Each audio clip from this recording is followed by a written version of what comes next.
Commercial trucks can be some of the most dangerous vehicles on the roadway. That is why there are special rules that apply to trucks. They're federal rules and they're state rules.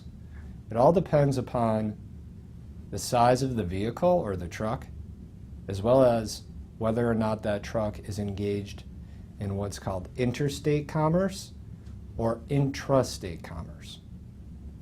These are some of the things that need to be evaluated in any truck accident case.